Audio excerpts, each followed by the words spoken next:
فما قصة زمزم تلك المعجزة الربانية المذهلة؟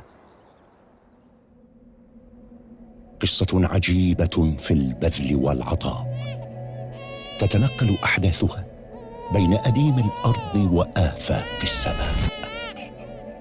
المشهد صحراء قاحلة بواد غير ذي زرع.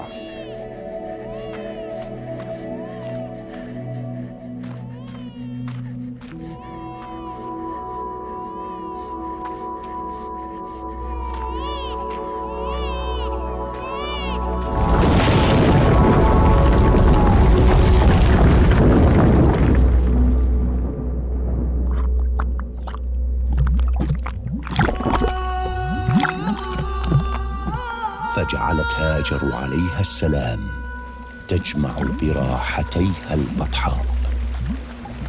رحم الله أم إسماعيل، لو تركت زمزم لكانت عينا معينا. بطأة جبريل هي بئر عظمى سيدة ماء الأرض، معجزة باقية ما بقيت الدنيا. أحيت سنة الأولين بشراب صاف كاليقين. الارتشاف منه عبادة، والتضلع منه أمان من أدواء البدن وأسقام الروح، وبراءة من النفاق. شرب طهور من لدى الرب الرحيم، حلت فيه بركة النبي نوراً على نور. ما أروعك زمزم من آية خالدة. 21 متراً لا أكثر تفصل بين الكعبة وبئر زمزم. فوهة البئر تقع أسفل المطاف حذو الحجر الأسود. لها نبعان يضخان صفو مائه، أحدهما يأتي من اتجاه الكعبة المشرفة، والآخر من اتجاه جبل أبي قبيس والصفا.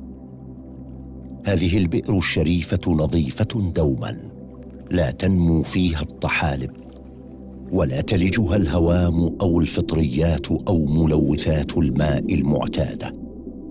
زمزم لا تكف عن ضخ المياه العذبة بأمر ربها بمعدل يصل في حده الأدنى إلى 11 لتراً في الثانية، وفي أقصى معدلاته يصل إلى 18 لتراً ونصف اللتر في الثانية.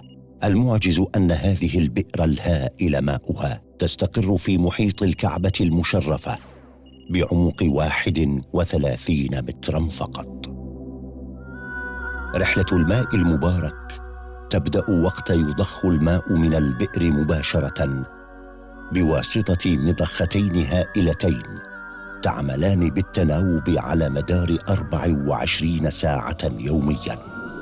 ترسل من فورها إلى مشروع الملك عبد الله بن عبد العزيز لسقيا زمزم في منطقة كدي عبر دفع آلي من أنابيب مخصوصة، بغية المحافظة على خصائص ماء زمزم الرقراق.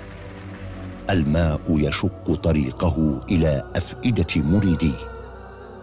أما المسجد النبوي فيسافر إليه الماء المبارك يومياً، وينتقل الماء المدرار إلى جوار المختار عبر صهاريج مجهزة بمواصفات قياسية يتم تأمين أغطيتها ومحابسها بأقفال، بحيث لا تفتح إلا عن طريق الموظف المختص في مسجد رسول الله صلى الله عليه وسلم لصونه من أي مؤثرات. يبلغ معدله 150 ألف لتر في الأيام العادية، وفي المواسم يصل إلى 400 ألف لتر. تتابع عمليات السحب والضخ ومراقبة شبكات الأنابيب والخزانات بواسطة الألياف البصرية عن طريق برنامج متطور يعرف بنظام إسكادا.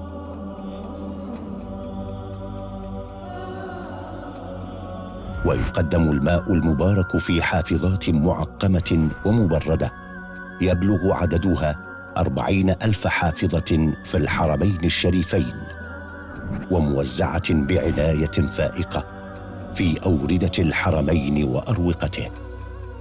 تجهز الحافظات في نقاط التعبئة المنتشرة داخل المسجد الحرام والمسجد النبوي، ثم تنقل بمنتهى الدقة عبر السيارات الكهربائية إلى أماكنها، ويراعى تقديم الماء مبرداً وغير مبرد تلبية لرغبات الزوار والمصلين.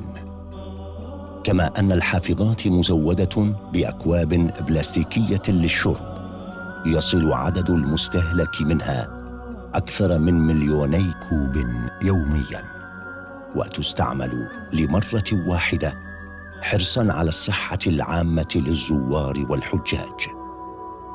وتمتاز الحافظات بوجود أقفال خاصة من أعلاها تحمي ماء زمزم من العبث والتلوث بالميكروبات والأتربة. وتغسل الحافظات وتعقم على مراحل بصورة احترافية ودورية في المحطات الخارجية.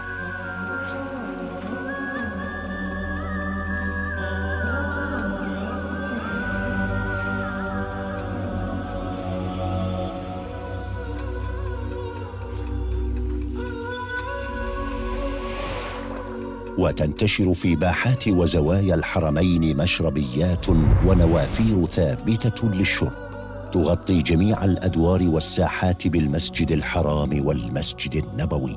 كما توضع في المواسم خزانات لشرب المياه المبردة. وقد خصص موقع سبيل زمزم الكائن بالجهة الشرقية من ساحة المسجد الحرام لتعبئة الجوالين تخفيفاً على المصلين والزوار. واستحدثت حاويات وقرب ماء زمزم المتجولة لخدمة المناطق المزدحمة كصحن المطاف. كما تقدم رئاسة الحرمين تسهيلاً على المشتاقين للماء المبارك عبوات منقاة صغيرة توزع في المسجد الحرام عند المطاف، وفي الصف الأول، وفي مصلى الجنائز. ويقدر الاستهلاك اليومي لماء زمزم في المسجد الحرام ب700,000 لتر، وفي المواسم ب2,000,000 لتر يومياً. وحرصاً على سلامة ماء زمزم وخلوه من الملوثات والمكدرات البكتيرية، تؤخذ عينات عشوائية من الحافظات والمشربيات والخزانات على مدار الساعة للتأكد من سلامته في المختبر المخصص لهذا الشأن.